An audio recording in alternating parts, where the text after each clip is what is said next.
Now that we know what true devotion to the Blessed Virgin consists of, we are in a position to discern, in the light of the principles seen over the last few classes, who was not a true devotee. We will take as a point of support the small typology of the so-called false devotions established by Saint Louis-Marie Grignion de Montfort in his precious treatise. There are, in fact, 7 classes of false devotees that we can find. Let us see, in a very brief way, the characteristic notes of each of them. First, critical devotees. These are those who, deep down, have no faith. And this regarding 2 extremes. Either because they believe in nothing or because they believe in everything, even in what they should not. In the first case, the critical devotee looks with excessive suspicion at whatever concerns apparitions, miracles, clear signs of God's action in our lives, etc. They are faithful who, but doubting the miracles and stories told in chronicles of religious orders, one can go so far as to deny the power and privileges with which the Lord enriches the Mother herself. They wrinkle their noses, as if knew more than the Church, the mysteries of the Immaculate's conception, the Assumption of heaven, universal mediation, etc., believing that all this either diminishes the Son or exalts, beyond all just measure, the Mother. There is, at the other extreme, those who are driven either by vain curiosity or by a certain uncritical and naive mysticism, accept without thinking every new apparition that is spread there. These, due to excessive credulity, do a great disservice to the true faith and to what the Church thinks and believes about Mary. Second, scrupulous devotees. We talked about that type of devotee on another occasion.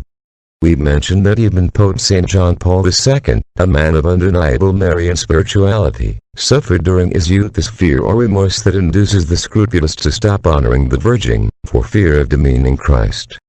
However, just as the moon does not take away the glory of the sun, without whose light it did not even shine in the sky, so the devotion to Our Lady in no way diminishes Jesus.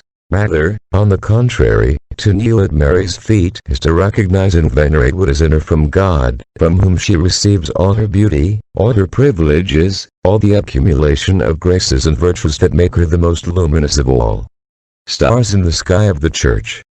This is why it can be said, with certainty, that all honor imposed on Mary is ultimately directed at Jesus and is the source of all good and grace, which magnifies and glorifies. Third, the external devotees. The external devotee, as the name suggests, is one who is attached to the visible signs and external practices of devotion. Scapulars, medals, chains, mechanical recitation of endless formulas of prayer, etc. This is what he reduces devotion to Our Lady, without even being careful to feed the internal devotion, which springs from the heart, and, for being true, it leads to really loving the Blessed Virgin.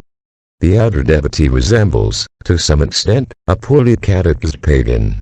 He does profess the Christian creed, but his spiritual life, if he has one, is summed up in observing externally a series of rites whose meaning he or does not understand or consider something magical. These people, says the Lord, come to me only with words and honor me only with their lips, while their hearts are far from me. 29:13. Fourth, presumptuous devotees. The presumption of this class of devotees is the natural consequence of the superficiality, nurtured for a long time, by outside devotees. Whoever does not have this devotion to Mary deeply rooted in his heart, cares little for neither his own conversion nor the need to live according to the commandments of divine law. Boasting a scapular and medals, the presumptuous devotee abuses Our Lady's promises, totally believing that he will be saved, by force of these amulets, to live, calm and carefree, in his vices and bad behavior. They think that God will forgive them, that they will not die without confession, and they will not be condemned because they recite the Rosary, fast on Saturdays too, consecrate themselves to the Blessed Virgin, etc., and thus not only injure the Queen of Heaven as they incur the just wrath of the King of the universe. Fifth, the shifting devotees. They are those who, in the face of the least difficulty, aridity, lack of taste, tiredness, little time, etc., completely abandon devotion. Now, one of the most common reasons for this inconstancy and lack of perseverance is the pretension of wanting to do more than one is capable of.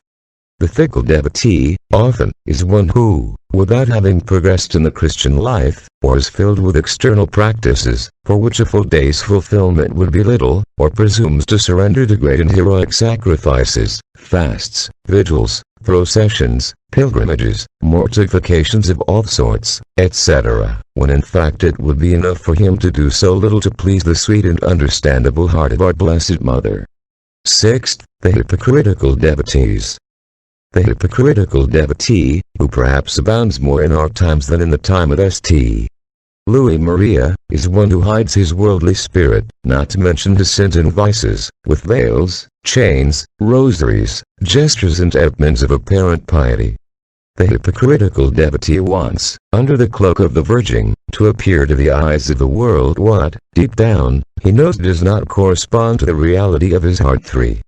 It is often due to this hypocrisy that so many people turn away from the Church or start looking with fear for devotion to Our Lady.